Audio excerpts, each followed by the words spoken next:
이곳은 사유지이므로 새동네 주민 외에 출입을 금지합니다. 드는 웹툰 웹툰이스타 373화 새동네 지금 시작합니다.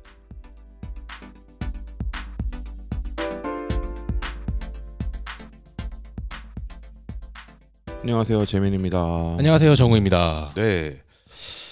지난주에 아마 업데이트가 안 돼서 놀라신 분들 계실 거예요. 그렇죠. 사이드비는 노동법을 준수하는 회사이므로 쉴 때 쉬어야죠. 대체 휴일이기 때문에 업로드를 하지 않았습니다. 맞습니다. 네. 그리고 이제 요 새동네 리뷰를 할 차례인데 어떤 작품인지 소개를 한번 간단하게 해주실까요? 네, 새동네는 네이버 웹툰에서 현재 업로드가 되고 있고요. 작가님은 림스라는 분이 제작을 하고 계십니다. 근데 본명을 언급을 하셨는데 이제 동명이인이 있기 때문에 림스라는 필명으로 활동하신다고 하네요. 네. 그리고 장르는 스릴러, 연재 요일은 금요일입니다. 23년 10월 19일에 1화가 업로드 됐고요. 24년 11월 14일에 60화가 업로드가 되면서 시즌 1이 끝났는데 이후에 후기에서 언급했듯이 25년 2월 말에 돌아오겠다라는 약속을 지키셨는지 2월 27일에 61화가 업로드되면서 시즌 2가 지금 시작됐죠. 그렇습니다. 일단 줄거리를 얘기를 해보자면 공식적으로 이렇게 올라와 있는 줄거리가 있어요. 네. 요거는 오갈 데 없는 노인들이 산간 벽지를 개간해 작은 마을 공동체를 이루며 살기 시작하였으니 이름하여 새동네. 어느 날 새동네 일대가 신도시 재개발에 휩싸이고 부정한 세력들이 들어오자 마을의 평화와 존립을 위해 결국 노인들의 나섬을 경고하는데 잠자는 사자의 코털은 건드리는 게 아니여 그렇습니다. 까지 되어 있습니다. 마지막 참 센스 있게 잘 꾸미신 것 같아요. 칭찬하지 마세요. 아, 그래요? 네가 먼저 칭찬해요. 아, 왜요? 그럴 수 있죠. 농담이고 요거는 그러니까 말 그대로입니다. 네. 그러니까 원래는 어디쯤이라고 해야 될까? 뭐 양평 같은 데예요. 네, 그 정도 동네에 산 골짜기예요. 그렇죠. 그 산을 싸잖아요. 네. 그래서 산을 사가지고 그 산에다가 이제 마을을 꾸며놓고 그 말하자면 그 미국의 카운티라는 개념이 있습니다. 그게 어떤 개념이죠? 대표적으로 이제 오렌지 카운티가 유명하죠. 오렌지 카운티가 뭐냐면 부자 동네예요. 한국인들이 많이 사는 네, 그런 동네인데 거기가 뭐냐면 원래 오렌지가 많이 난다 그래서 오렌지 카운티거든요. 네. 근데 그 동네 전체가 말하자면 단지화되어 있습니다. 오. 들어갈 때 등록되어 있는 차가 들어갈 수 있고 이런 동네로 되어 있어요. 이제 그런 동네, 그런 이제 좁게는 그런 동네를 카운티라고 하고 넓게는 되게 행정구역상으로 나눠져 있기도 하고 막 이런데 네.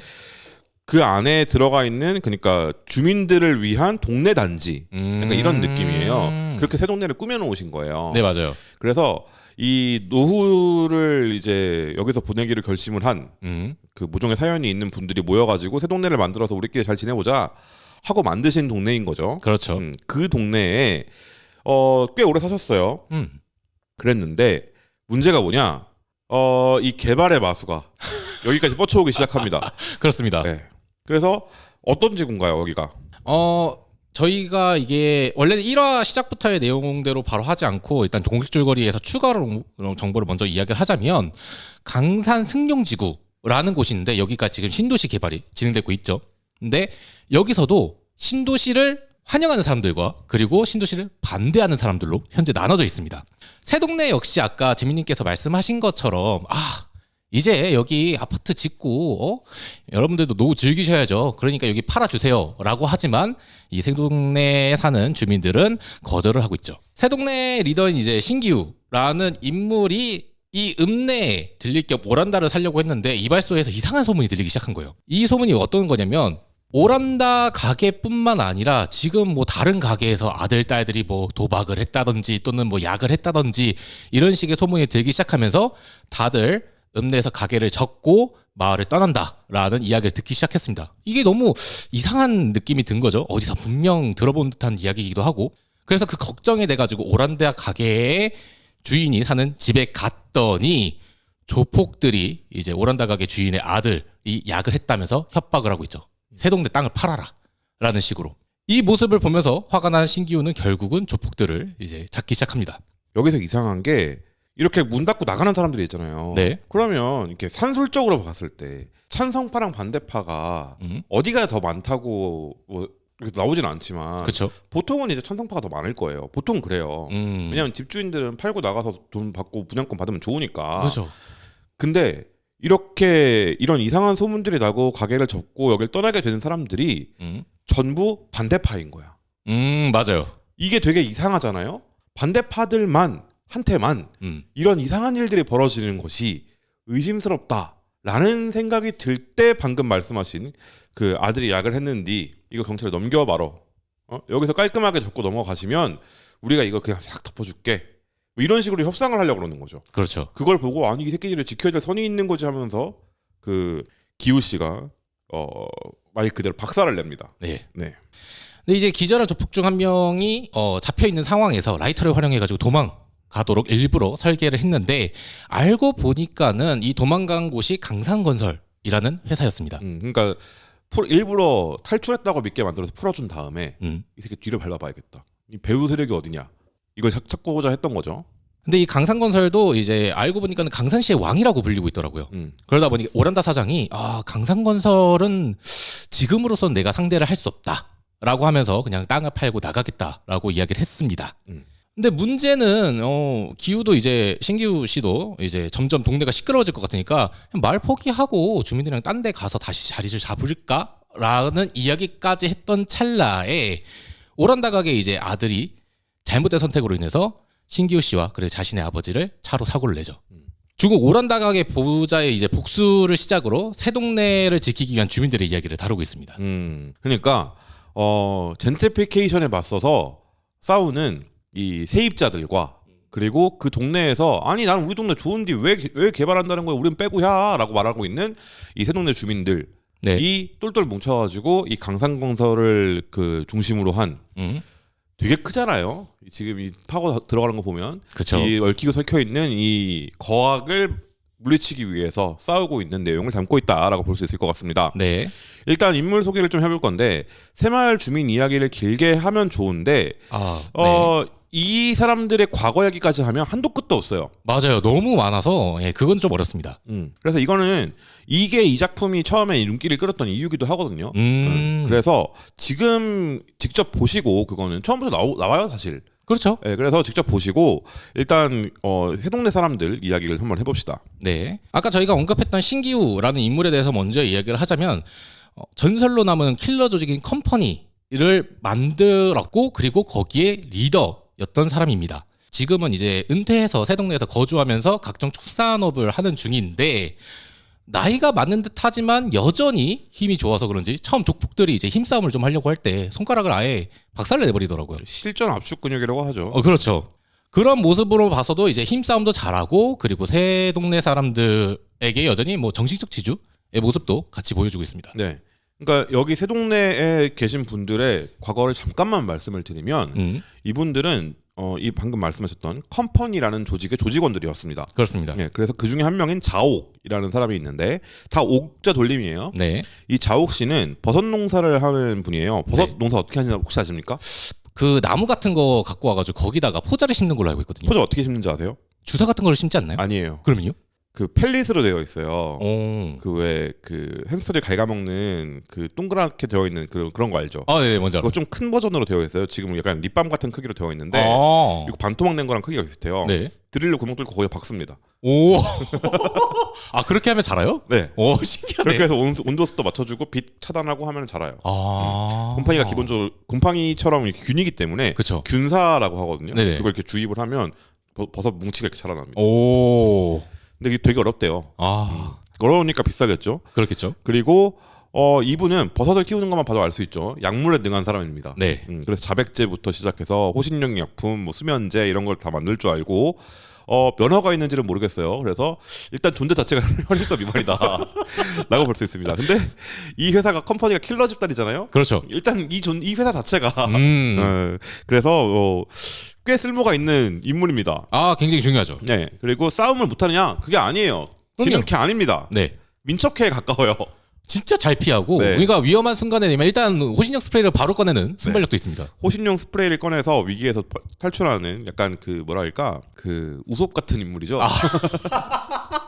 아, 그리고 강옥 씨가 있어요. 네. 처음에 보면은 강옥이란 인물은 흑발머리에 파마를 한 할머니의 모습으로 이제 장면에 나오는데 양계업을 하고 있어요. 근데 알고 보니까 근접 격투가 능한 인물이라서 원인치 펀치. 그렇죠. 처음에 이제 등장할 때는 막 보행기 들고 댕기고 그래가지고 몸이 좀 성치 않은가? 막 허리가 제대로 안 펴지나? 그 생각하는데 장면들 보면은 거의 대부분의 뼈마디를 다 박살내는 모습들을 볼 수 있습니다. 보행기는 억제기 같은 거죠.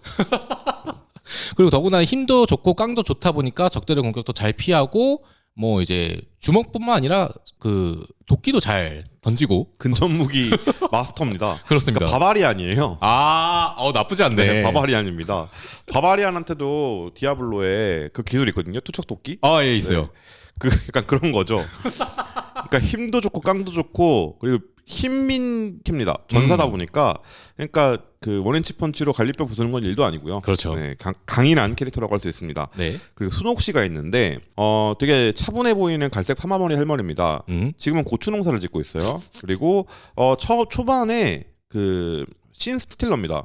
꽃무늬 옷으로 그 화려한 그런 모습으로 굉장히 눈길을 끄는 그러니까 할머니들이 어디 읍내 나가실 때 꾸미시면 딱 그 모양이겠다라고 생각이 드는 그런 전형적인 캐릭터예요. 맞아요. 보통 이제 꽃무늬의 옷을 즐겨 입는다고 말씀드렸는데 여기에 패션 아이템이 하나 더 있습니다. 지팡이에요. 이게 중요하죠. 네, 왜 패션 아이템이라고 말씀을 드리냐면 이게 분리형입니다. 맞습니다. 안에 칼을 숨겨놨어요. 그래서 그 뭐랄까 지팡이의 호흡 제1식 이런 거 하면 그 어쌔신 크리드처럼 약간 좀 숨겨져 있던 거를 그렇죠. 꺼내고 그 킹스맨 칼 같은 그런 느낌으로 맞아요. 나옵니다. 그래서 칼을 되게 능숙하게 다루시고요. 그리고 약간 뭐랄까 이분은 칼 쓰는 사람들 중에서 칼 조심해서 써야 돼. 이렇게 쓸 거면 쓰지 않는 게 나아 하면서 못 쓰게 만들어 버리시기도 합니다. 대단한 분이에요. 엄청나죠. 네. 그리고 이제 처음에 부동산 깡패 네. 집단이 있습니다. 거기에 뭐라 해야 돼? 대빵이라고 해야 돼? 그 행동대장? 행동대장? 아니야. 근데 좀 대빵에 가깝긴 한 것 같아. 그들 사이에선. 네. 전체로 보면 딱깔인데 그렇죠. 그들 사이에서는 골목대장 역할을 하고 있는 김일천이라는 인물이 있죠. 네. 부동산 깡패로 이제 각종 협박을 통해서 새동네 주변 땅부터 이제 사들인 인물이고요. 왜 우리 그 드라마나 이런 거 보면 그런 사람들 있잖아요. 좋은 말로 할 때 나가지 그랬어. 왜 안 나가가지고 이 수모를 당해? 그렇죠. 흔하게 볼 수 있는. 그러면 2억 5천이면 나가겠어. 2억 5천은 그때나 2억 5천이었지 지금은 1억이야. 라고 말하는 양아치 캐릭터. 네. 그런 놈입니다. 되게 잘하시네요. 저 연기 잘하잖아요. 네. 그렇습니다. 그러다 보니까 이제 오란다 가게의 아들이 망가지게 된 범인이기도 하죠. 그러니까 이게 말을 안 듣고 안 팔라 그러니까 아들을 망가뜨려서 협박한 거예요. 천하의 쌍놈 새끼죠. 맞습니다. 네. 이제 전국구인 기심천의 김일천이라고 하면서 힘 자랑을 했지만 결국 신기우 씨한테 힘으로 밀리면서 당하게 됩니다. 이게 무슨 말이냐면 야, 나 주먹으로 전국구야 라고 하고 주먹 대 주먹으로 붙었는데 내 손에 부서버린 거죠. 그렇습니다. 그런 느낌입니다. 네. 그러다 보니까 신기우 씨한테 이제 복수하려고 오란다 가게의 아들을 이용하려고 했으나 그 뒤는 작품을 좀 보시는 게 좋지 않을까 싶습니다. 그리고 그 아까 말했던 강산건설이라는 곳에 회장이 강대무 씨예요. 네. 이 회장이 있는데 이 회장도 중요한 인물이긴 하지만 이 회장의 아들이 더 중요합니다. 그렇습니다. 네. 강일이라는 친구고요. 네. 강산건설의 전무예요. 그러니까 이 강산건설이 어떤 회사인지 알 수 있겠죠. 그렇죠. 이상한 취미가 있습니다. 그러니까 변태예요, 이 새끼. 좀 이상해요. 네. 네. 환풍기 사이를 통해서 이제 비비탄 총 쏴가지고 사람들 괴롭히고 막 이런 걸 좋아하는데, 근데 이거를 강산건설 인근을 걷던 사람한테 들킵니다. 누가 들켰는지 직접 작품 보시고요. 그리고 그 다음에 어떤 사달이 나는지도 작품을 직접 보시는 게 좋겠어요. 왜 얘를 설명드렸냐? 이게 초반부에 되게 중요한 인물들이기 때문이에요. 맞습니다. 초반부 이후에 사람들은 직접 작품 보시면서 익혀보시는 게 좋을 것 같습니다. 너무 스포가 돼. 이야기가 너무 길어지기도 하고 해서 네. 이게 딱 맞는 것 같아요. 네, 좋습니다. 그리고 이 임성훈 작가님에 대해서 한번 이야기를 해볼까요? 네. 시즌 1 후기에 이제 작가님이 직접 언급하신 게 있는데 저도 이제 사실 웹툰 통해서 처음 알았는데 2012년에 데뷔를 하셨고 10년 넘게 꾸준히 웹툰과 출판 만화 등 작품 활동을 하셨다고 이야기를 하셨습니다. 그러다가 이제 새동네로 2023년에 네이버 웹툰에서 연재를 시작하신 거고요. 네, 이 새동네라는 작품을 제가 어떤 공모전에 갔다가 심사에서 봤어요. 네, 그리고 그때 이제 저희 1차 심사에서 2차에 이 작품 제발 뽑아줘 하고 올렸는데 대상인가 뭐 받으셨더라고요. 네, 그때 봤던 작품인데 그때가 2022년 정도였으니까 한참 코로나 때였으니까 맞겠죠. 그러니까 그 정도 됐던 것 같아요. 네. 그래서 되게 좀 흥미롭게 봤던 작품입니다. 초기가 지금이랑 거의 안 바뀌었던 것 같아요. 제 기억상으로는. 그리고 이 임성훈 작가님 같은 경우에는 원래 출판 만화 쪽에서도 활동을 하셨던 분이어서 네. 출판 만화 쪽에서 꽤 이제 그 취재하고 취재를 통해서 그 사람들이 갖고 있는 어떤 현실적인 문제라든지 아니면 실상이라든지 이런 걸 이제 르포르타주라고 부르는 형식이잖아요. 네. 그런 식으로 그리시던 분입니다. 그래서 프로필 내용 정보에 따르면 이제 작품들 중에 막 그런 제목들이 있더라고요. 박경순 할머니 치매라든지 뭐 친구 언니의 결혼식 이런 식으로 이야기가 나오고 있는데 대부분 좀 일상적인 이야기들을 좀 다루거나 또는 그 할머니의 치매라는 작품 같은 경우는 아까 뭐 말씀하신 것처럼 취재를 통해 가지고 좀 최대한 리얼리티로 꾸미신 작품이신 것 같더라고요. 그 강정마을 이야기로 취재 가셔가지고 그리셨고요. 오. 네, 그런 걸로 알고 있습니다. 그래서 작가님께서는 원래 2년간 판타지 작품을 준비하려고 했는데 이게 좀처럼 잘 안 됐다고 그러시더라고요. 그래서 2년 동안 개인적으로 만든 출판 단행본인 박경순 할머니 치매라는 작품을 통해서 노인을 그리는 게 너무 익숙해졌대요. 그래서 내가 뭘 그릴 수 있지? 난 결국 노인을 그리는 것밖에 잘 못해 하면서 이야기를 하다가 그러면 킬러들의 은퇴한 이야기를 다뤄볼까? 하면서 나온 게 새동네라고 했습니다. 근데 이게 작가님의 이야기를 들으면서도 느낀 거지만은 재미난 게 노인분들을 잘 그리는 게 익숙해진 것과 더불어서 초반에 그 작품 보면은 마을회관에서 사람들이 그 물리치료 하는 거 보잖아요. 그런 것들 보면은 마이 아파라는 예전에 작품이 하나 있더라고요. 바쁜 직장인들을 위한 맞춤형 물리치료 전문 만화. 이런 것들도 연재하신 거 보면은 예전에 연재했던 것들을 베이스로 해서 새동네가 완벽하게 만들어진 게 아닐까라는 그런 생각이 들 정도로 뭐든 해서 하나를 만들어낸 그런 인물이 아닐까 싶습니다. 그러니까 그런 얘기 많이 하잖아요. 번쩍이는 게 중요하지 성실한 거는 아무도 안 알아준다. 아니에요. 사람들은 성실한 것밖에 안 알아줘요. 혹시라도 그렇게 생각하시는 분이 아직 계시다면 잘못 알고 계신 거고요. 이건 정말 자신 있게 말할 수 있습니다. 반짝이는 사람들은 알아서 잘합니다. 그렇죠. 근데 그걸 지속할 수 있는 건 아무나 못합니다. 네, 그래서 뭐든 계속해서 꾸준히 하는 게 정말 중요하다. 아 맞아요. 네, 그게 저희 몇 번 방송에서도 얘기를 했지만 최근에 그 누구죠? EBS 수학 강사 하시는 분 되게 재밌는 분이 있는데 성함을 까먹었는데. 네, 아무튼 그분이 하신 말씀이 있는데 요즘에 뭐 개근하면은 가난한 집 애들이라고 놀리고 막 그런다는데 그거 아니다. 하루하루 쌓여가지고 그렇게 해서 물이 끓게 되는 거다. 그런 얘기를 하시더라고요. 그래서 출석을 절대 빼먹지 마라라는 얘기를 하시더라고요. 완전 공감이 갔던 게 하루하루 이렇게 쌓여서 그 두께가 쌓이잖아요. 그럼 못 쫓아가요. 그거는. 아 맞아요. 다른 사람이 쫓아가려면 그만큼의 시간이 필요해요. 그만큼 압도적인 게 없습니다. 재능은 더 큰 재능이 나오면 가려져요. 어쩔 수 없어요. 근데 그 시간은 그 시간만큼 누가 해오지 않으면 똑같이 인정해주지 않습니다. 사람들이 더 높게 보는 건 꾸준하게 쌓아온 시간이에요. 맞습니다. 그리고 그걸 이용해서 지금 새동네가 나오고 있는 거잖아요. 네. 그 마이아파를 통해서 쌓은 해부학적 지식과 와 저는 그 액션씬 잘 못한다고 하시긴 했는데 그 뼈 마디가 빠지는 거나 그런 거 너무 리얼리티하게 잘 그리시더라고요. 그러니까 그거 하고 또 그 박경수 할머니의 치매를 통해서 많이 그리게 됐던 노인분들의 묘사 같은 것들이 다 녹아 들어가 있는 거죠. 그렇죠. 세상에 벌어지는 경험은 없습니다. 그런 작품을 해오시던 분들이고 이 작품을 보고 나서 어떤 이야기를 할 수 있을까 좀 생각을 해봤어요. 근데 정우님도 정우님이지만 저도 좀 이야기를 좀 적어왔습니다. 궁금했습니다. 네, 일단 부동산 개발이랑 아파트 얘기를 좀 해야겠다 싶었는데 이 작품 어떻게 봤어요? 처음에 볼 때? 사실 저는 이제 그 부동산이나 아니면 재개발에 대해서는 그냥 단순히 소재로만 바라봤지 크게 뭔가 와닿진 않았거든요. 이 내용이 스릴러로 보였어요? 스릴러로 보이진 않았어요. 뭘로 보였어요? 약간 좀 B급 액션? 그죠? 네, 킹스맨을 느끼게 하는 그 정도의 느낌이었죠. 약간 개그가 섞여 있는 것처럼 느껴지잖아요. 맞아요. 그죠? 그래서 이 작품을 그냥 보면 웃긴 작품이에요. 재밌는 작품이에요. 근데 대한민국에서 아파트 개발이 어떻게 이루어졌는지를 알고 있으면 이 작품이 그냥 웃기진 않습니다.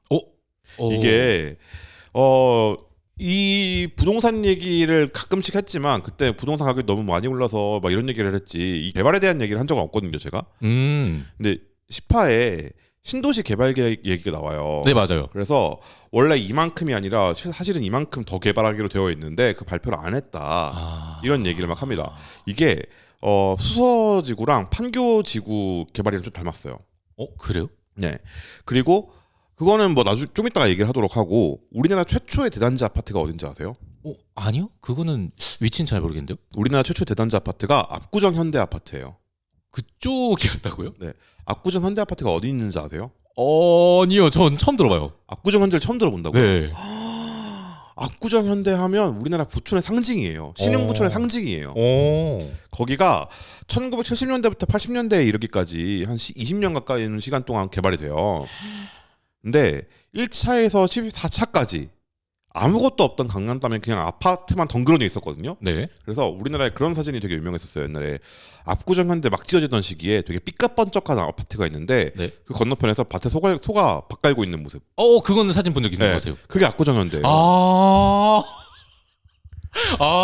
그때 강남 진짜 아무것도 없는 땅이었거든요. 그쵸. 그리고 심지어 이 현대 아파트잖아요. 네. 그럼 어디가 받았겠어요, 이 땅을? 그러면 현대가 가져갔겠죠. 그죠? 현대가 뭘 했냐면 경부고속도로를 짓습니다. 근데 압구정 현대 밑으로 조금 내려오면 양재가 있죠. 네. 양재에 지금 현대자동차 본사가 있어요.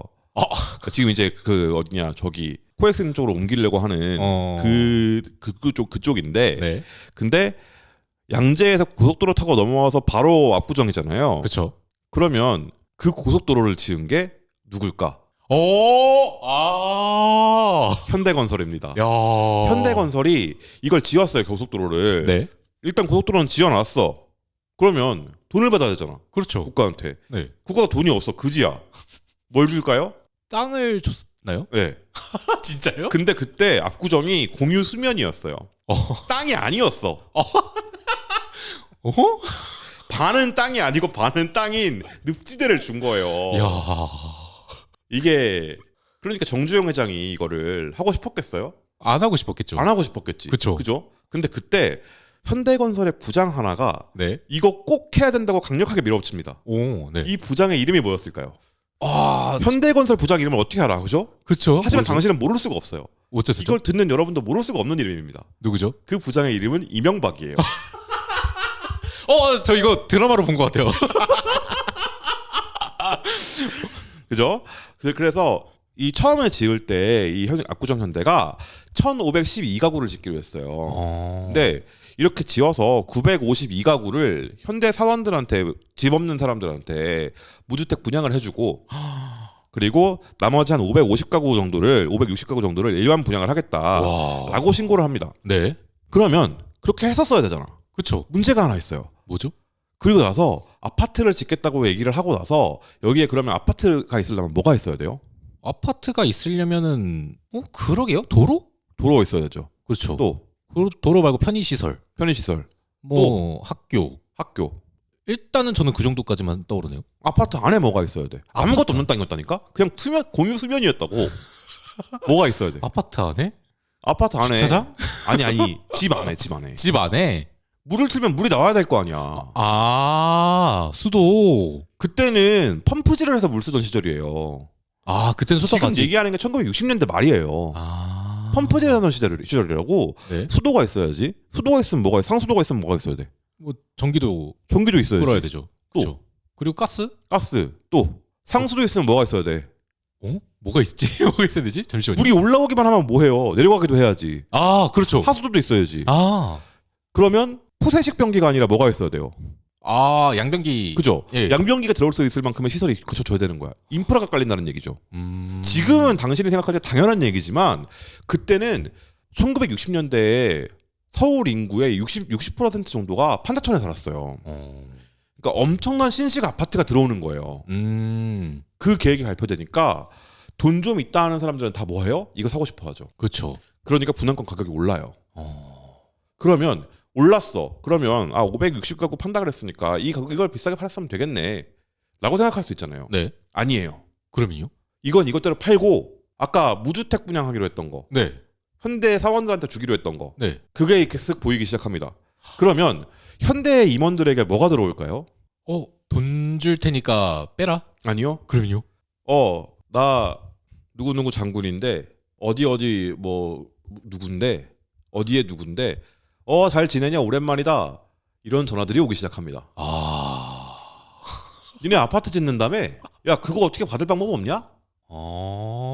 그러면 고위공직자, 군 장성, 네. 그리고 의료계, 법조인, 그리고 국회의원 이런 사람들이 전화가 오기 시작해요. 네. 당신의 선택은 넘겨줘야죠. 넘겨줘야겠죠. 그렇죠. 권력에 찍힐 순 없죠. 찍히스 아니에요. 거꾸로 생각하셔야지. 그러면요? 내가 이걸 주면 무슨 이득이 있을까? 연락망이 생기는 거군요. 연락망? 왜 이렇게 또 모르는 척을 해요?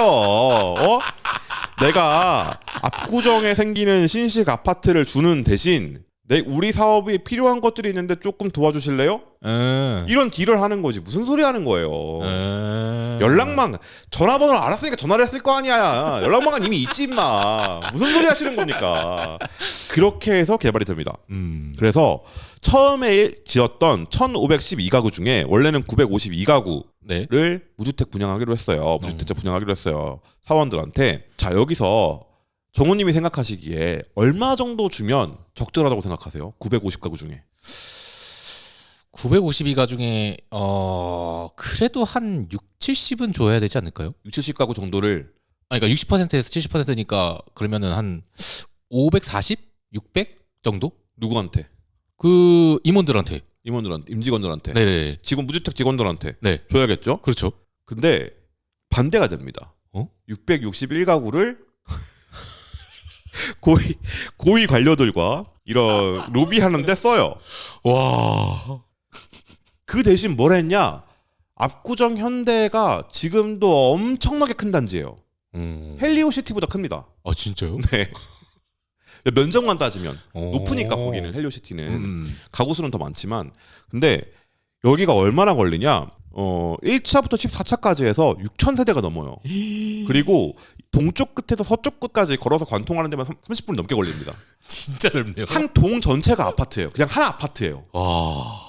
이런 아파트가 탄생하게 된 배경에 이런 게 있었던 거예요. 놀랍죠? 와, 몰랐죠. 그리고 IMF가 오기 전까지 현대가가 우리나라 재계 순위 1위였어요. 네. 재밌지 않습니까? 그래서 건설이 붕괴되면 그 경제 위기의 시초라고 하는 거예요. 현대건설이 붕괴하면서 IMF 때 직격탄을 맞았거든요. 그리고 소서지구 개발, 분당 파크뷰 특혜 의혹 이런 것도 있어요. 네. 우리나라를 관통하는 부동산 비리들이거든요. 네. 근데 수서지구는 지금 이제 개발이 거의 끝났죠. 네. 그렇죠. 그래서 수서에 SLT 들어오고 막 이러죠. 근데 분당 파크뷰는 아파트 하나예요. 하나요? 한 아파트예요. 네. 한 동 말고 한 단지. 네. 이 분당 파크뷰 사건은 택지 용도 변경, 그러니까 원래는 아파트로 쓸 수 없는 땅인데 이걸 변경해주는 대신에 아파트를 받은.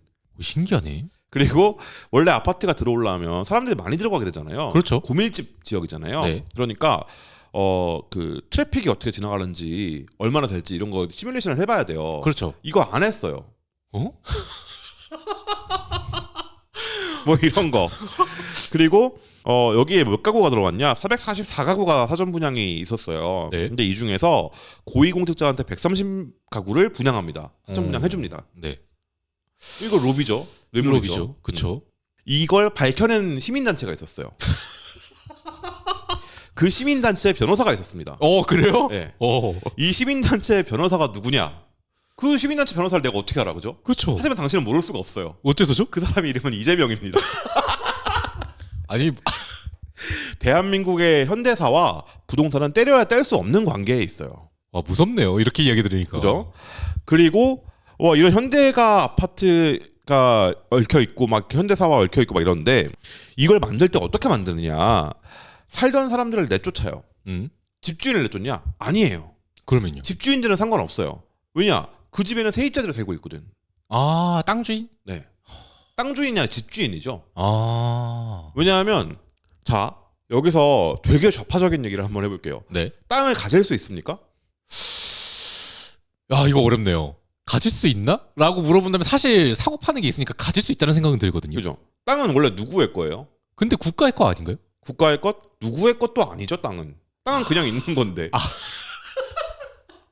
그렇네요. 국경선도 우리가 그냥 지어놓은 거잖아요. 그렇죠. 네. 땅은 그냥 있는 거예요. 근데 그거에 소유권을 부여하고 하는 것이 역사상 적어도 한반도에서는 네. 수많은 국가들의 흥망성쇠를 결정하는 요소였습니다. 왜 고려가 망했습니까?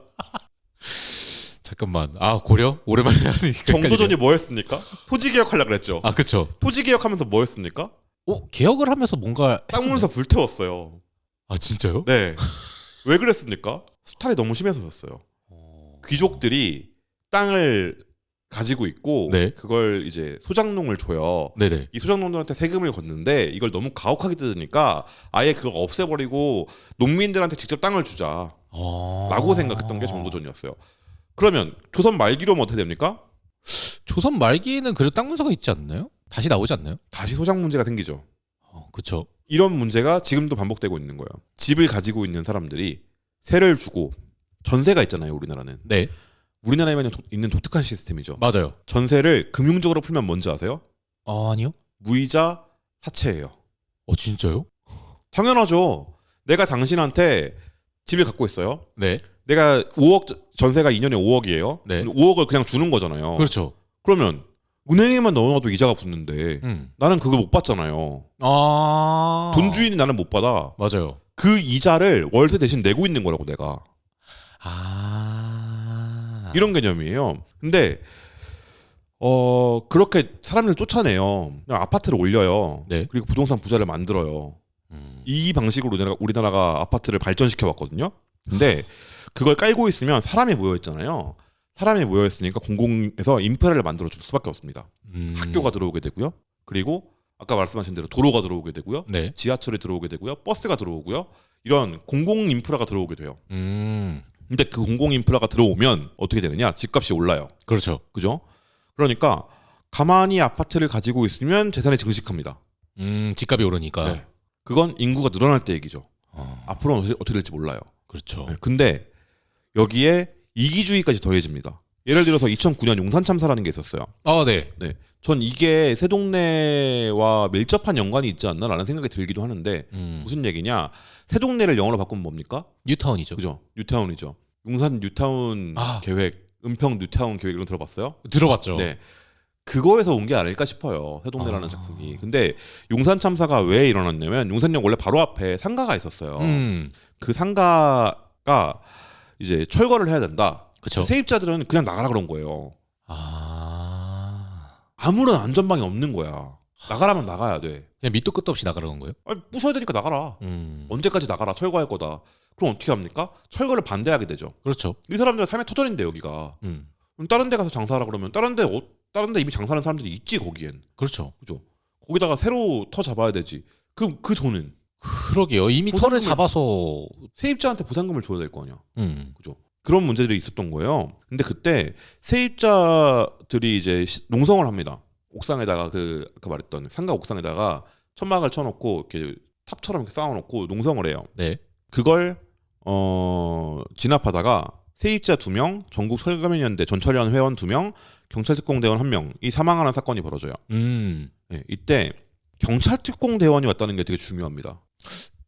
그냥 단순한 경찰과는 또 다른 건가요? 네. 경찰특공대가 언제 동원되는 사람들이냐면 인질극이나 총기 난사 같은 특수강력범죄 그리고 테러 활동 예방 그리고 저지 이게 목적인 팀이에요.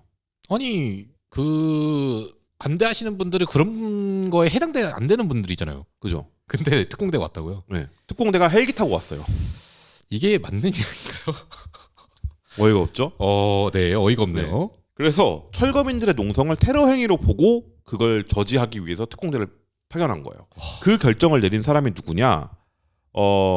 당시 서울경찰청장이던 김석기라는 사람이에요. 이 사람 이름은 아마 잘 못 들어보셨을 거예요. 네, 처음입니다. 근데 혹시 경주 분들이 계시다면 이 사람 이름을 들어보셨을 겁니다. 어때서죠? 경주 국회의원이에요 지금.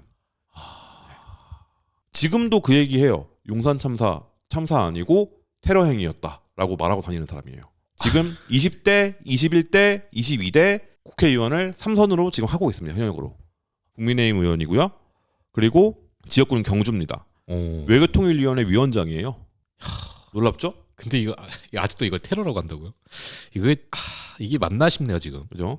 그리고 이 사건을 두고 그 용산 참사를 두고 그린 만화가 있어요. 내가 살던 용산이라는 만화가 있는데 김성희, 김수박, 김홍모, 신성식, 안고, 유승하 등 걸출한 만화가분들이 참여를 하신 책이 지금 판매 중입니다.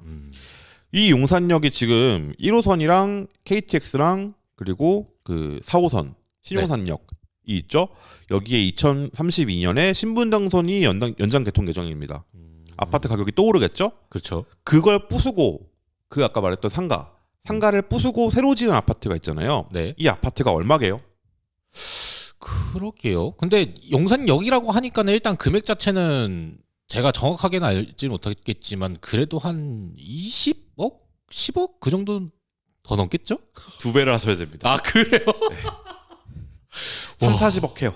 진짜 비싸구나. 네. 그런 아파트예요. 그게 들어왔어요. 근데 이게 처음 지어질 때 20억 정도 했습니다. 15억, 20억 했습니다. 지금 거의 3배가 올랐어요. 와. 마용성이라고 하잖아요. 마포, 용산, 성동. 마용성이라고 부르는 이 3대 신흥부촌. 그런 촌극이라고 부르면 촌극이고 비극이라고 부르면 비극인 이것들의 결정판을 보고 싶으시면 지금 여러분 지도 어플을 키셔서 청담역을 검색해 보세요. 첨당역이요. 청담역. 오. 청담역이 진짜 웃긴 게 엄청 길어요. 그쵸? 거기가 좀 길긴 하죠. 네, 왜 긴지 설명드릴게요. 동쪽 끝에 14번 출구가 있습니다. 네. 14번 출구에서 반대쪽 끝에 7번 출구까지 걸어서 가면 16분이 걸려요. 그렇게까지 오래 걸려요? 겁나 오래 걸리죠. 근데 전 역이 강남구청역이에요. 맞아요. 강남구청역에서 청담역까지 걸어가잖아요. 11분 걸립니다. 맞아요. 저 한번 걸어가 본 적이 있었거든요. 회사가 그때 이 근처에 있어가지고. 엄청 기네요. 네. 왜 이렇게까지 길게 만들어졌을까요? 왜 이렇게 됐을까요? 근처에 있는 아파트들 때문인 건가요? 혹시? 네, 아파트에 출구 만들어줘야 돼서. 와, 이게 인프라가 집값을 올린다는 거예요. 미쳤다. 와, 근데 거기에 있는 아파트가 뭔 아파트인지 아십니까? 아니요. 청담 현대 1차 아파트입니다. 1983년에 지어졌습니다. 오, 재밌지 않습니까? 저 이런 거 보면 너무 즐거워요. 청담역은 2000년에 지어졌어요. 진짜 신기하네요. 이게 여러분 새동네라는 작품이 판타지가 아니에요. 그러니까 그러네요. 현실이에요. 전 이걸 보면 이 작품을 보면서 처음엔 웃겼거든요. 네. 막 웃으면서 보다가 어느 순간부터 이거 안 웃긴데? 너무 시리어스한 말인데? 라는 생각을 하면서 보게 됐습니다.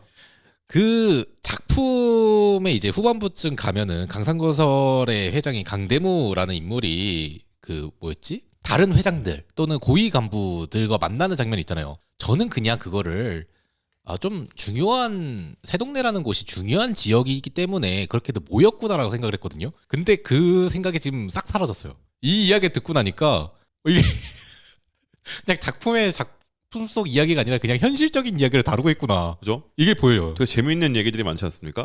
우리나라에 이런 거 진짜 정말 파면 계속 나와요. 예를 들어서 광주 대단지 사건 있고요. 네. 그리고 상계동 사건 있고요. 네. 뭐 이런 사건들이 정말 미친 듯이 파면 계속 나와요. 그러니까 우리나라에서 유일하게 오르고 있는 부동산 자산 네. 아파트이기 때문에 나는 빌라나 단독주택 이런 것들은 안 올라요. 그렇죠. 그건 안 네. 오르죠. 감가가 있어요 오히려. 근데 아파트는 계속 올라요. 신기하지 않습니까? 참 특이한 게 그냥 뭐 말씀하셨던 빌라나 아니면 단독주택 주변에는 뭔가 인프라가 형성되진 않아요. 근데 아파트만 생긴다고 하면 항상 뭔가가 들어가는 것 같아요. 그죠. 그리고 이게 우리나라 대중문화에 압도적인 영향을 미칩니다. 그래요? 오렌지족 들어봤어요? 오렌지족은 들어봤죠. 오렌지족이 왜 오렌지족인지 아세요? 아니요. 그 이유까지는 모르겠네요. 오렌지 카운티와 관련이 있습니다. 아까 말씀드렸던. 오. 오렌지 카운티에서 미국물 먹고 건너온 사람들이 압구정동을 중심으로 활동하면서 오렌지족이라고 불려요. 왜 압구정동을 중심으로 활동했을까요? 백화점 있어서? 아니요. 그 사람들이 압구정 현대에 사는 거예요. 그리고 우리나라 맥도날드 1호점 어디서 썼는지 아십니까? 아니요. 그건 전 모르겠습니다. 압구정이에요. 진짜. 와. 재밌지 않습니까? 진짜요? 압구정 현대가 있죠. 네. 압구정 현대라는 그 큰 아파트가 있죠. 네. 거기서 가까이에 무슨 백화점이 있을까요? 그 현대백화점이 있겠죠? 현대백화점 본점이 있습니다. 뭐 이렇게 되어 있어요. 그러니까 그거랑 똑같이 만들고 잠실에 만들고 싶은 기업이 롯데인 거예요. 이런 식이에요. 거기에 롯데캐슬 있죠, 잠실에. 네. 롯데캐슬 옆에 뭐가 있습니까? 롯데월드가 있어요. 그렇죠. 롯데월드 길 건너에 뭐가 있습니까? 백화점 그 롯데 몰 있죠? 월드몰 그게 있죠. 롯데월드몰. 그쵸. 그리고 바로 옆에 뭐 있습니까? 롯데타워. 네, 롯데타워가 있죠. 거기에 카페는 엔젤리너스가 있죠. 아 맞아요. 네, 진짜 식이에요. 많더라고요. 이런 식이에요. 와. 재밌지 않습니까 이런 거? 하기사 롯데가 아예 먹고 있으니까 지하에 내려가면 되게 롯데가 관리하고 있는 제품의 회사들을 쫙 깔아놨잖아요. 그게 1990년대, 80년대 말 90년대쯤에 압구정에 있었던 일이에요. 이미 있었던 일이군요. 네. 그러니까 당시에 뭔가 캐스팅을 하고 싶다. 그럼 어디로 가야 돼요? 압구정에 가면 돼요. 그쵸. 길거리 캐스팅. 그럼 길거리 캐스팅 당하고 싶은 사람들이 몰려들죠. 네. 그럼 거기에 페피라고 하는 사람들이 몰려가죠. 그쵸. 네. 그런 식으로 문화가 형성이 돼요. 그럼 그게 동경이 되잖아요. 네. 그러면 그런 얘기 들어봤을 거예요. 어디 알바를 하던 정우성을 보기 위해 패스트푸드점에 몰려갔다. 그 패스트푸드점이 어디였을까? 맥도날드? 압구정 맥도날드였으면 확률이 높아요. 뭐 뭐 이런 식이에요. 그러면 학교가 중요하잖아요. 또 네. 학교, 서울고, 휘문고, 경복고 이런 학교들, 명문학교들, 고등학교들 원래 강북 지역에 있었어요. 서울에서 종로 쪽에. 네. 압구정 옆으로 옮겨줍니다. 지금의 파라군이 그렇게 만들어져요. 그러니까 가격이 또 올라요. 그리고 그 옆에 현대고가 있습니다. 신나지 않습니까? 이런 거 들으면 너무 신나. 와. 대한민국의 역사가 그렇게 만들어졌고요. 우리는 그 안에서 엄청난 영향을 받았어요. 근데 아까 이 얘기를 왜 드렸냐면 해외 사례는 어떤가? 네. 해외 사례는 부촌들이 대단지 주택단지로 엄청나게 넓게 형성되어 있어요. 물론 땅이 넓어서 그런 것도 있어요. 네. 아파트처럼 이렇게 밀집해 있지 않습니다. 그래서 부촌에서 문화가 나오는 게 아니에요. 거기는 그러면요. 밀집해서 살고 있는 빈민가에서 문화가 나와요. 그거 좋아하잖아요. 그 빈민가에서 나온 문화. 그런 거 많죠. 힙합. 그렇죠. 네. 그런 것들이 문화로 올라오는 거예요. 근데 우리나라는 대중문화가 뒤섞여 있어요. 기묘하게 뒤섞여 있어요. 그러니까 하이컬처도 아니고 뭣도 아닌 이상한 문화가 자라나서 30년이 지나니까 K컬처가 된 거죠. 혼종이네요. 네, 기묘한 혼종입니다. 되게 재밌죠? 그 뿌리를 타고 기억하고 있는 사람들이 주인공으로 나오는 만화가 새동네예요.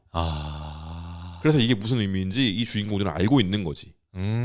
어떻게 되는지를 알고 있는 거지. 그냥 어차피 밀리고 싸우고 하다가 밀리게 될 거 팔고 나갈까? 라고 생각했다가 아니 근데 슈발 이렇게 당하고 살 수는 없지. 그렇죠. 라고 생각하잖아요. 네. 원래 팔고 나가려 그랬다고. 맞아요. 초반에 이제 시끄러워질 것 같으니까 이제 나가자 그러죠. 네. 왜 팔고 나가자고 생각했는지 이제 이해가 되십니까? 이제야 알겠네요. 네. 이겨본 역사가 거의 없어요. 특히 이런 신도시 개발, 아파트 이런 거에서는 세입자들, 집주인도 아니야. 세입자들은 이겨본 적이 없습니다. 그나마 새동네는 땅 주인이라도 하지. 그런 거예요. 그런 역사가 이 작품에 녹아 있다. 신기하네요. 사실 저는 이제 작품 자체를 봤을 때 좀 뭐 새동네라는 작품의 장르가 이제 오히려 좀 더 눈에 들어왔었거든요. 느와르라는 장르를 그렇게 선호하지 않아서 잘 안 봐서 모르겠지만 결국은 이야기가 진행되다 보면은 권력과 돈에 따라서 이야기가 쭉 진행이 되더라고요. 그래서 오늘의 아군이었던 사람이 내일은 적이 될 수도 있고 또는 오늘이 적이었던 사람이 내일은 아군이 될 수도 있는 그런 이야기라서 사실 현재 이야기 자체가 되게 흥미롭기도 하면서 동시에 이게 금방 지루해지지 않을까? 그런 걱정을 좀 했었어요. 느와르 모르시네. 아, 느와르의 기본이 뭔지 아십니까? 뭐죠? 두 가지가 있습니다. 첫 번째, 간지가 나야 된다. 네. 두 번째, 무협과 똑같다. 무협과 똑같다고요? 네. 무협이에요, 느와르는. 아, 그래요? 네. 무협에서 핵심이 뭡니까? 장문이는 9세대야. 네. 1대제자쯤 되는 사람들은 신세대죠. 그렇죠. 이 둘 간의 갈등이 이 중원의 싸움이라는 것의 포장으로 뚫고 나오는 젊은 세대를 응원하게 되는 얘기거든요. 그러니까 9세대의 권력을 신세대가 아직 권력이 없는 신세대가 일종의 혁명을 일으켜서 이걸 받아오는 거예요. 권력을 이양받는 이야기예요. 느와르가 정확하게 그겁니다. 아, 그렇군요. 느와르 장르는 정확하게 그 얘기예요. 형님 그동안 감사했습니다. 철컥. 그 한마디로 정리가 되네요. 와. 형님 그동안 수고 많으셨습니다. 왜 그 신세계 우리나라에서 엄청 유명하잖아요. 네네. 신세계 봤어요? 봤죠. 네. 신세계 무슨 얘기입니까? 신세계도 결국은 신세대인 자성이 자성? 이름까지는 기억이 안 나는데. 이정재가. 아, 그죠. 이정재가 이제 근데 결국은 거기서 9세대인 황정민이 어떻게 해요? 죽죠. 왜 죽어요? 배신당해서? 너 나를 감당할 수 있겠냐? 이 대사 기억 안 나요? 배신당한 게 아니에요. 황정민은 다 알고 있었어요. 근데 자성이가 이걸 가져야 된다는 걸 알고 있었던 거예요. 근데 내가 있으면 어떻게 돼? 9세대인 내가 있으면. 자성이한테 방해가 돼요. 그래서 죽은 거예요. 이게 느와르예요. 저한테 있어서 느와르는 항상 조폭. 딱 그거 하나였어요. 장르를 좀 깊게 봅시다 이제. 그래야겠네. 아시겠어요? 네. 이게 아직 제가 공부 많이 부족하네요. 이 맛을 알고 나면 새동네는 근데 어때요? 근데 새동네 같은 경우는 사실 그 새동네 주민들, 그러니까 은퇴한 사람들에 대한 이야기를 꾸미고 있잖아요. 그렇기 때문에 새로운 세대가 이제 튀어나온다는 느낌은 전혀 안 들었죠. 그죠? 네. 그럼 이 작품은 느와르 장르가 아닌 거예요. 스릴러인 거죠. 그래서 스릴러로 소개를 하고 있는 거죠. 그리고 이 작품은 스릴러도 사실 아니에요. 그래요? 네. 원치킨물이에요. 그건 맞죠. 네. 근데 이 작품이 느와르가 아닌 이유는 설명을 드렸어요. 네. 9세대가 또 다른 9세대를 무찌르는 내용이에요. 이거는 느와르가 될 수 없어요. 장르적인 문법에서. 네. 물론 붙인다면 이름 붙일 수 있겠지만 엄밀하게 따져서 들어가면 그렇지 않아요. 그리고 간지가 난다 그랬어요. 네. 처절하잖아요. 그쵸. 간지가 나진 않아요. 은퇴해서 이제 싸우기도 힘든 사람들이 어떻게든 싸우고 있으니까요. 느와르에서 필수적으로 등장하는 장면이 뭔지 아십니까? 어떤 거죠? 담뱃불을 붙이려고 할 때 옆에서 우산이 쓱 넘어오는 장면 이런 것들이 반드시 나와요. 그리고 여기서 지퍼를 떼꺼내가지고 탁 해서 붙여주는 이런 장면이 반드시 나옵니다. 간지나는 장면이거든. 그리고 뭐 그런 거 있잖아요. 멋있는 대사. 담배 한 대 줘봐라. 그거 죽기 딱 좋은 날씨네. 그쵸, 뭐 그쵸. 이런 거. 들어와 이 새끼들아 들어와 이런 거. 이런 것들이 나와야 된단 말이야. 근데 새동네는 죽으면 안 돼요. 이 할머니들이. 맞아요. 네. 그럼 이게 무슨 얘기냐? 과거의 사람들이 현재까지 이야기를 하고 있는 거예요. 그죠? 네. 그러면 이거를 현실의 문제와도 엮어볼 수 있어요. 현실의 문제 와요? 대한민국의 노령화요. 너무 갑자기 확 딥해지는데요. 그죠? 이 작품 되게 딥한 작품이에요. 여기에 청소년은 나옵니까? 안 나오죠. 제일 어린 게 의대생이에요. 이제 막 20살 된 네. 학생이죠. 이게 전 그런 느낌이 들었던 거죠. 앞으로 우리나라에서 나와야 되는 콘텐츠들은 노인들이 활약하는 콘텐츠가 많겠다. 중장년이 활약하는 콘텐츠가 많겠다. 이미 그렇게 되고 있다. TV 틀어서 예능 한번 보신 적 있습니까? 최근에 TV를 제가 안 보긴 했지만은 넷플릭스 통해서 예능은 좀 보고 있죠. 저는 예능을 아예 안 보거든요. 근데 가끔 가다가 이렇게 예능 화면들이 나오잖아요. 깜짝깜짝 놀랄 때가 있어요. 왜요? 내가 대학생 때 보던 사람들이랑 똑같은 사람들이 아직도 나오고 있어. 어떤 말인지 알 것 같아요. 네. 그 사람들 나보다 10살씩 많거든요. 최소한. 그쵸. 아직도 나오고 있어. 그니까. 난 그게 되게 신기하더라고. 근데 그런 세대라면 그 사람들이 주인공인 컨텐츠가 많아지는 건 당연하죠. 그쵸? 그리고 그 사람들이 젊게 보이는 것도 당연하겠지. 근데 이 작품은 그걸 숨기지 않죠. 그래서 이 작품이 독특하게 눈에 띄었던 것 같아요. 그리고 과거, 현재와 과거가 뒤섞이면서 정호님이 이제 그 설명할까 말까 고민했던 이 사람들의 찬란했던 과거가 나오잖아요. 오히려 그 과거가 궁금해서 작품을 좀 붙들게 되더라고요. 저는. 그러니까 이 작품에는 이야기의 축이 2개인 거예요. 맞아요. 네. 그쵸. 이게 과거 이야기가 나오면서 신기우와 관련된 또 다른 한 명이 더 있잖아요.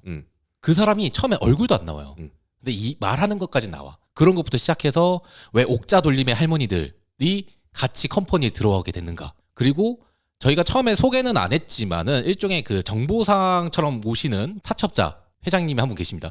그 사람이 저 전설의 사람들이라고 왜 놀래는가. 그 이야기들을 보면은 처음에는 그냥 먼치킨물, 아까 말씀하셨던 먼치킨물처럼 전투를 너무 잘하니까 저 깡패들을 그냥 무찔러다 놨다는 내용, 그리고 새동네를 지키고 있다. 거기에도 빠졌지만은 이 사람들이 왜 이렇게까지 잘 싸우지? 그리고 이 사람들한테 무슨 일이 있기 때문에 이 새동네에 있지? 라는 관심이 점점 생기면서 작품에 빠지게 되더라고요. 그렇죠. 그게 제가 느와르가 아니라고 말씀드리긴 했지만 유사한 느와르라고 볼 수 있을 것 같다는 생각이 들었어요. 왜냐하면 일단 기본적으로 구세대와 신세대가 있으면 강자는 구세대죠. 네. 약자는 신세대예요. 네. 여기서 세대를 빼고 그냥 강자 약자 구도로 보자고요. 그러면 여성, 노인, 그들의 집단은 사회적 약자죠. 그렇죠. 기본적으로 사회적 약자여야 하는 사람들이야. 음. 우리는 그렇게 인식하고 있죠. 네. 근데 이 사람들이 통쾌하게 복수해서 이 세계를 뒤집는 이야기잖아. 그렇죠. 강산시라는 이곳을. 그죠? 그런 의미에서는 누아르라고 볼 수 있을 것 같아요. 유사한 누아르. 그래서 사회적 약자들이 혼자가 아니에요. 이게 중요해요. 공동체를 이루어서. 근데 누아르에서는 특히 홍콩 누아르 영화에서는 한 두세 명, 2명 정도. 네. 그리고 마지막에 최후의 한 명이 주인공이 이 모든 것을 뒤집어 엎는 이야기거든요. 영웅본색 혹시 보셨습니까? 저는 그거 제대로 풀로 본 적은 없어요. 영웅본색 한번 보세요. 거기서 주인발이 사실은 죽어요. 아 진짜요? 네. 근데 영웅본색 2에서 부활해요. 아 뭐야? 너무 인기가 많아서 부활시킨다. 그러니까 이야기의 얼개는 아무 상관없이 그냥 그렇게 갔던 거예요. 근데 이 공동체가 왜 중요하냐면 여기서 주인공은 이 세 동네의 마을 공동체예요. 이 사람들이 이뤄낸 거예요. 네. 이 연대가 이뤄낸 거라고요. 그게 되게 중요한 게 부동산 개발과 그리고 이 강산건설과 그 너머에 있는 이 거대한 악과 맞서 싸우기 위해서 한 명이선 불가능합니다. 그렇죠. 그래서 지금 그런 운동들이 우리나라도 있어요. 뭐 민달팽이 유니온이나 아니면은 뭐 그 세입자 연대 뭐 이런 것들이 있거든요. 근데 거기에 잘 안 되는 이유가 뭐냐면 전 세계 사람들이 다 마찬가지긴 한데 기본적으로 뭔가 연대해서 뭔가 이뤄내는 것에 대한 거부감이 있는 것 같아요. 그런가요? 사실 연대에 대해서 깊게 고민해 본 적은 없었고 그리고 이야기는 들어본 적은 있었지만은 정확하게 그 연대가 무슨 활동을 하는지에 대해서 들어본 적이 없다 보니까 저로서는 뭔가 확 감이 오진 않아요. 이렇게 물어볼게요. 이익 집단이라고 말하면 어떤 생각이 들어요? 긍정적이에요, 부정적이에요? 부정적인 느낌이 더 강하죠. 그죠? 근데 정우님이 지금 세입자잖아요. 네. 근데 거기서 집주인 나가라 그랬어요. 네. 갑자기 월세를 3배로 올린대. 나가래요. 3배 내든지 아니면 나가라고 네. 말을 해요. 네. 근데 그때 구제받을 수 있는 구제 싸워본 경험이 있는 사람들이 모여 있어. 그러면 이때는 어떤 생각이 들어요? 그때는 그 집단에게 도움을 요청할 것 같네요. 긍정적이에요, 부정적이에요? 긍정적으로 바뀌죠. 그죠? 그게 이익 집단이에요. 아. 나의 이익을 위해서 싸우는 집단이 이익 집단이라고. 이기주의가 아니라 있는 법을 지켜라. 아. 그리고 뭐 예를 들어서 우리의 권리를 위해서 협상하자. 이런 게 이익 집단이에요. 느낌이 확 다르네요. 네. 그게 노동조합이고 이익 집단이고 그런 거거든요. 근데 이 단어들이 오염되어 있어요, 한국에는. 특히 한국엔 더 그래요. 그래서 전 이게 되게 긍정적으로 바라볼 수 있게 만들어주는 작품이 아닐까라는 생각이 들었던 게 유쾌하게 풀잖아요, 이거를. 맞아요. 되게 심각한 얘기거든요. 들어보니까 알겠죠? 해설을 들어보니까 어때요? 준내 심각한 얘기야. 대한민국 그 자체야 지금 여기. 강산시가 왜 강산시인 줄 아세요? 금수강산이 그거겠지. 대한민국이라고 그냥. 그렇네요. 네. 근데 이거를 되게 유쾌하게 풀어내기 위해서 사회적 약자인 여성들 그리고 그 여성이 노인이 된 할머니들을 주인공으로 내세웠다는 게 전 되게 영리한 선택이었다는 생각이 들어요.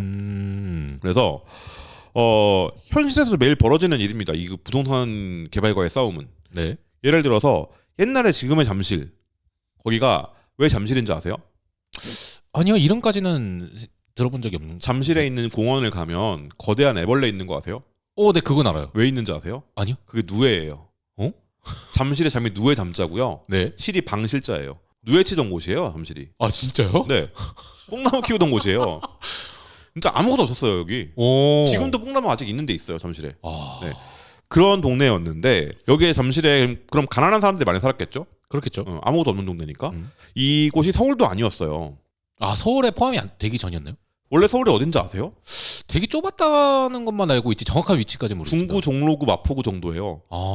마포구도 사실은 아니었어. 원래는 도성 안이 한양이고 네네. 그 밖에는 그냥 한양 근교예요. 그렇죠. 네. 왕십리가 왜 왕십리인지 아세요? 아니요. 왕 있는 데까지 십리라서. 되게 심플하게 지었네요. 네, 그런 동네예요. 근데 왕십리만 와도 말투가 달라요. 옛날에는 안성기 씨 말투 알아요? 네, 들어봤습니다. 안성기 씨 말투가 왕십리 말투예요. 진짜요? 네. 그리고 우리 아닙니다. 이 얘기는 일단 녹음 끝나고 하시죠. 네네네. 아무튼 그런 사람들 잠실에 빈민들이 살고 있었는데 우리나라 올림픽을 하게 됐단 말이에요. 아시안 게임도 하고. 그렇죠. 그러면 거기다 경기장을 지어야 될 거 아니야. 네. 그죠? 그러면 거기 살던 사람도 어떻게 해야 돼? 내쫓게네요. 짓기 위해서. 폭 퍼가지고 다른 데 보내야 되잖아요. 그렇죠. 그 심시티에서 땅폭 보내듯이 폭 퍼가지고 새벽에 트럭에 싣고 가가지고 지금의 구성남이 있는 당시의 광주로 옮깁니다. 어? 풀어놔요. 아무것도 없는 동네에. 여기 사세요. 그냥 가요. 진짜요? 네. 그렇게 해서 올림픽 경기장을 만든 거예요? 아니요. 그 한참 다음이긴 한데 네. 그때 개발할 때 이제 도로 뚫고 막 이런다고 어. 그렇게 했었어요. 박정희가. 그게 광주 대단지 사건이에요. 충격적이죠? 아니 거기 사는 사람들 어떡하라고요? 그러니까 내 말이. 그 사람들 뭔 죄가 있다고? 그러니까 벌판에서 운막에 살았어요 그냥. 그리고 그거 비판했던 건축가 한 명이 쫓겨납니다. 추방당합니다. 어? 자국민을 추방해요. 그 사람이 누구냐? 르코르비지에라는 그 건축가의 제자인 김중업 씨예요. 뭐 이런 식으로 다 연결되어 있습니다. 와. 그리고 88 올림픽 때 상계동이라는 곳이 있어요. 네. 상계동 주민들이 단체로 쫓겨납니다. 이 상계동 올림픽이라는 영화에 잘 나와 있어요. 독립 영화고요. 그리고 힙지로라는 말 들어봤죠? 네네 들어봤어요. 지금은 이제 힙하지 않지만 네. 한창 그게 뜰 때 이걸 만들게 된 계기가 있어요. 되게 노포가 하나 있었어요. 네. 을지 오비베어라고. 어 네, 을지 오비베어가 쫓겨났어요. 맞아요. 이건 들었습니다. 만선호프라는 데 바뀌었죠. 음. 근데 이 을지 오비베어가 쫓겨나서 소송을 걸었는데 얼마 전에 다행히 소송에서 이겼습니다. 궁중족발이라는 곳도 있어요. 이건 또 처음 들어보네요. 궁중족발이라는 곳이 있는데 월세가 390만 원이었어요. 근데 이거 장사가 잘 되는 곳이었어. 그래서 원래 그걸 합의하고 들어온 거예요. 그랬는데 건물주가 바뀝니다. 네. 그리고 월세를 1,200 내라 그래요. 미친놈이죠? 미친 사람 아니에요? 그래서 사장님이 낼게요 하고서 계좌번호 달라고 했더니 계좌를 안 줘. 못 줬어. 그래서 월세를. 이거 뭐 사채도 아니고. 그래서 월세를 안 냈으니 강제 집행하겠다 그러고 강제 집행을 합니다. 일부러 안 준 거군요. 네. 그리고 그 대집행할 때 그 공무원이 와야 돼요. 네. 공무원들이 와서 그걸 감독하는데 허락을 해줍니다. 무슨 생각인지 진짜 모르겠네요. 그거 강제 집행할 때 폭력자는 진압을 해가지고 용역들이 사장님이 왼손 손가락에 일부 절단됐어요. 아니 장사를 하셔야 되는 분인데 손가락이 절단됐다고. 네. 이런 일들이 있었어요. 이게 2017년, 18년에 있었던 일이에요. 사장님이 결국에는 지금 터를 옮기셔서 다른 곳에서 아직 족발 장사를 하고 계십니다. 2018년 11월에는 빚도 안 되는 고시원에서 불이 났어요. 네. 그래서 7명이 숨졌습니다. 이런 식으로 쫓겨나는 사람들은 계속 있었어요. 홍대가 그랬고요. 상수가 그랬고요. 합정이 그랬고요. 이태원이 그랬고 그리고 수많은 땡리단길들이 그랬어요. 이게 이제 다음은 성수일 거예요. 느껴져요. 아 그래요? 제가 여기서 지금 이렇게 왔다 갔다 한 지 벌써 한 3, 4년 됐잖아요. 그렇죠. 3, 4년 전이 아니라 2년 전과도 달라요. 여기 분위기가. 밥집들이 사라지고요. 장사하시던 분들이 어느 날부터 갑자기 안 보이고요. 그렇게 되고 있어요. 이게 뭔가 싶어요. 근데 그거랑 싸우는 게 여성 노인 공동체라는 것이 이 세 동네가 가지고 있는 가장 큰 의미가 아닐까라는 생각이 들어요. 결국에는 공동체예요. 그렇죠. 네. 근데 말로 하잖아요. 그럼 다 이해를 하거든요. 정작 자기 앞에 노동조합 가입 서류가 오잖아요. 그럼 거부합니다. 야, 신기하죠? 신기하네요. 그리고 이 재건축 반대 서명, 세입자 공동 성명 이런 거 하자 그러면 안 합니다. 근데 점점 그게 필요해지는 시대가 오고 있어요. 목소리를 내지 않으면 연대하고 내 이익을 위해서 같이 싸우면서 이게 싸우는 게 화염병 던지고 이런 게 아니에요. 그렇죠. 네. 우리는 대통령도 끌어내려봤잖아요. 화염병 안 던지고 2번이나. 우린 법을 지키면서 대화를 하자. 네. 이거죠. 그 대화예요. 근데 이게 빨리빨리랑 만나니까 잘 안 맞아. 존나 오래 걸리거든. 근데 그게 좀 필요하다 우리에게는. 그리고 세동네는 그걸 빨리빨리에 맞췄죠. 그렇죠. 불법을 이용해서 할머님들의 압도적인 무력을 이용해서 그 균형을 맞췄어요. 그렇죠. 그 점이 이게 탁월한 지점이에요. 이게 전직 킬러로 만들어 놓고 그걸 할머니로 만들어 놓으니까 이게 개그이자 판타지가 돼요. 현실에 없는 이야기를 받아들이거든요. 네네. 근데 현실에 있는 이야기에다가 등장인물들이 판타지인 거예요. 그러니까 그 안에 숨겨져 있는 한국의 과거사들이 읽어낼 수 있는 사람들에게는 보여요. 어. 그래서 이 작가님이 역시 르포르타주 하시던 분답다라는 생각이 들었거든요. 근데 웃겨요, 이 작품이 또. 맞아요. 그게 만화가 가지를 팀 아닌가. 제가 아까 말할 때 되게 심각했잖아요. 네. 근데 이 작품을 보고서 그 심각함을 읽어낼 수 있는 사람들은 평론가를 해야 돼요. 저한테 있어서는 아까도 언급은 했지만 진짜 심각하지 않았어요. 되게 가볍게 웃어 넘길 수 있는. 네. 그러니까 물론 팔이나 뭐 손가락이 뭐 절단되는 장면들은 그렇다 칠 수 있겠지만은 장면을 전개하는 부분에 있어서는 되게 가볍게 웃어 넘길 수 있는 장면들이 너무 많았기 때문에. 활극의 느낌이 나죠. 네. 그렇기 때문에 이렇게까지 심각한 이야기일 줄도 전혀 몰랐던 거죠.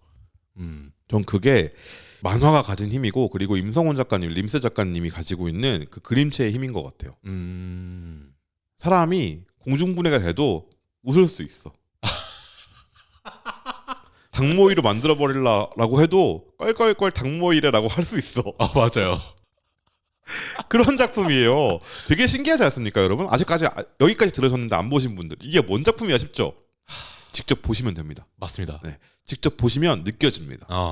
사실 저는 이 작품이 또 재밌는 것 중 하나가 그 서로가 이제 버팀목이 되어주는 것에 대한 이야기이지 않을까 싶어요. 새동네 같은 경우는 킬러들이 은퇴한 사람들이 지내고 있는 동네이긴 하잖아요. 근데 거기가 생각보다 지내는 사람들에 비해서 되게 넓은 동네더라고요. 저는 강력한 추론이 하나 있습니다. 어떤 거죠? 수련을 해야 돼서. 아, 은퇴했어도 여전히 수련해야 된다. 안 그러면 그렇게 쓸 수 없어. 제가 20대 때까지는 20대 한 30대 초반까지만 해도 운동 따로 안 해도 힘은 붙는 거 아니야라고 생각했거든요. 아니야. 몸이 점점 굳고요. 맞아요. 그 처음에 마을회관에서 사람들이 그 재활치료 한다고 하지만은 은근 중간에 보다 보면은 아령 들고 운동하시는 모습들이 나오긴 합니다. 맞아요. 그거 사실은 존나 무거울 수 있어. 텅스텐으로 만든 거 말고 수 있어. 아 핑덤이 아니었다. 그죠. 그래 어쨌든 돌아와서 여기 일단은 별의별 사람들이 모여 있긴 한데 컴퍼니의 사람들이 사실은 좀 컨트롤 될 수 없는 사람들을 컨트롤하고 있다라는 이야기를 다루고 있습니다. 그러니까 그 새동네의 편의에 의해서 이 읍내가 형성되어 있다. 그쵸. 네. 그게 맞죠. 네. 어찌 보면 이게 모두 생판 남이고 사실 적이었던 사람도 있었을 거고 아니면은 내가 왜 니네 말을 따라야 돼 하면서 반항하는 사람도 있었을 거예요. 그리고 압도적인 무력으로 진압했겠죠. 그렇죠. 그 무력에도 근데 반항하는 사람들이 있었죠. 하지만 결국 이 사람도 돌아와요. 새동네로. 근데 특히 과거 이야기를 막 말할 수는 없긴 한데 하나만 좀 언급을 하자면 그 자옥 아까 그 저희 버섯 농사한다는 할머니께서는 사실 딸이 있습니다. 그 딸이 조폭들로 인해서 좀 협박의 대상이 되어가지고 너희 컴퍼니 조직 사람들 배신해라 라는 이야기를 들어요. 그런 이야기를 들으면서 이제 어떻게 해야 되지 고민까지 하다가 그 뒤에 이야기는 작품을 직접 보시면 좋겠는데 어찌됐든 이야기가 좀 풀려서 자옥이 미안해 라고 할 때 주변에 할머니들이 와가지고 넌 가족이 있잖아 괜찮아 그럴 수 있어 라는 그 한마디 던집니다. 그런 말 참 좋아해. 참 좋아해요. 그게 저는 딱 그 부분에서 또 살짝 뭉클했죠. 근데 그게 연대고 그게 공동체예요. 아무한테나 그러지 않잖아요. 네. 왜 그런 말을 했겠어요. 서로가 어떤 처지인지 너무 잘 알고 있으니까. 맞아요. 네. 연대하는 사람의 입장에서 그렇게 말을 한 거예요. 내가 너의 입장이어도 그렇게 했을 거고 네가 내 입장이어서도 나처럼 말했을 거야. 이게 인지상정이잖아요. 네네. 그게 되는 사람들끼리 연대를 하는 거거든요. 사실 그거는 또 과거 이야기를 보면 더 깊게 공감이 될 거라고 저는 생각을 해요. 그래서 이런 모습을 보면서 이 작품 이 이야기가 나오기 전에 무슨 뭐 조폭들이 목욕탕 왔을 때 어이 계산해야지라는 목욕탕 주인 아줌마의 말 듣고 계산 오랜만에 하겠는데 오랜만에 듣는데 라고 말하면서 그냥 공짜로 들어가려고 했었잖아요. 그런 사람들이 이제 형님 주먹들이 다시 일어납니다. 의협들이 몰리고 있는데 다시 일어나시죠. 라는 그 말이 의협으로 들리지 않았고 오히려 이 할머니의 그 한마디가 더 의협으로 들렸던 거예요. 그래서 이런 모습들을 보면은 오히려 아까 좀 무협으로 비교하셨다면은 이게 훨씬 더 무협에 가까운 의협에 대한 이야기를 나눈 게 아니었는가? 그 생각을 하면서 작품들을 좀 보게 됐습니다. 그렇죠.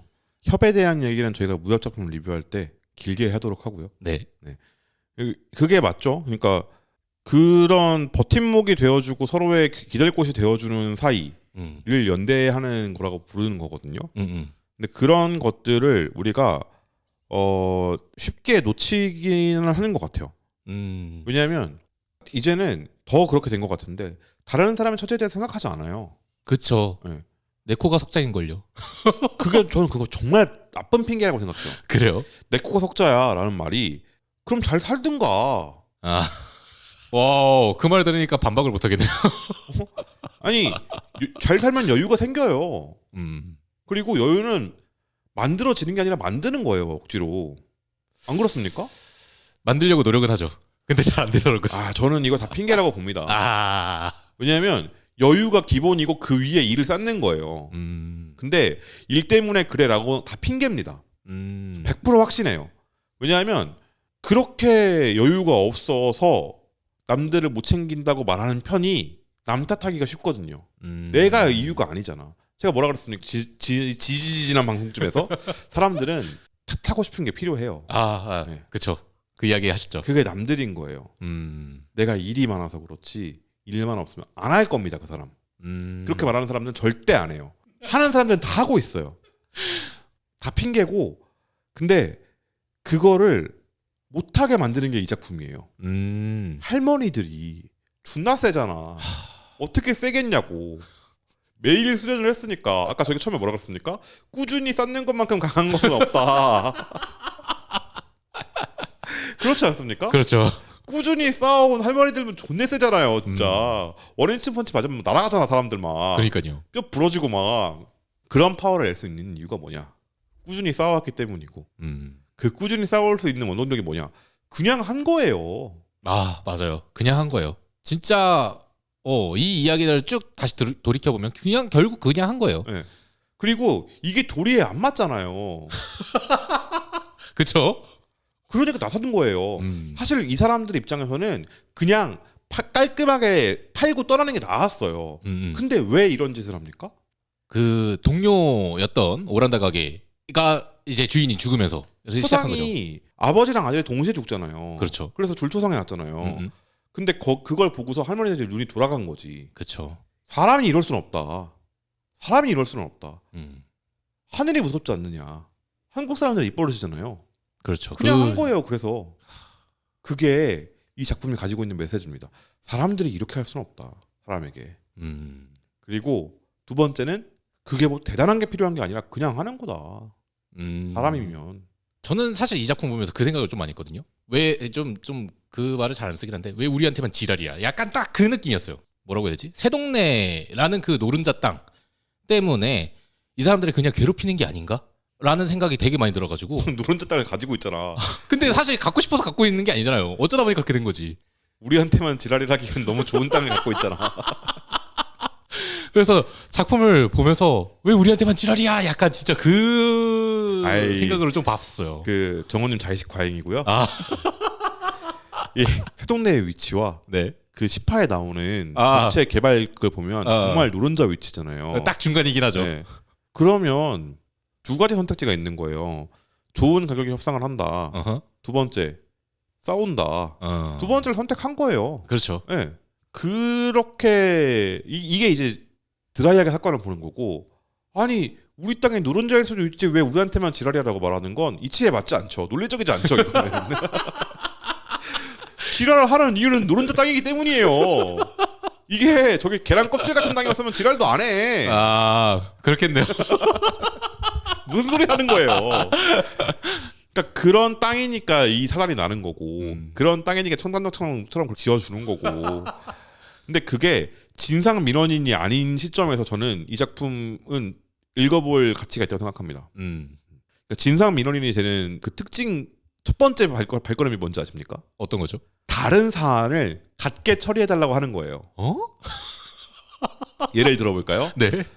탄핵 심판과 네. 형사처벌은 다른 거죠. 다른 거죠. 이걸 같게 해달라고 하는 거. 이게 무슨 이상한 소리죠?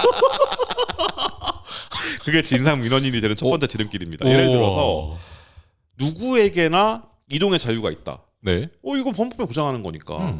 인간이라면 그럴 수 있다. 그렇죠. 모든 인민은 이동의 자유를 가진다. 맞는 말이잖아요. 네. 그러니까 지하철역 1km 땡겨줘. 지하철역이랑 사람이 움직이는 다른 거 아닙니까? 이게 진상 민원이 되는 방법이라고요. 오, 굉장한 걸요?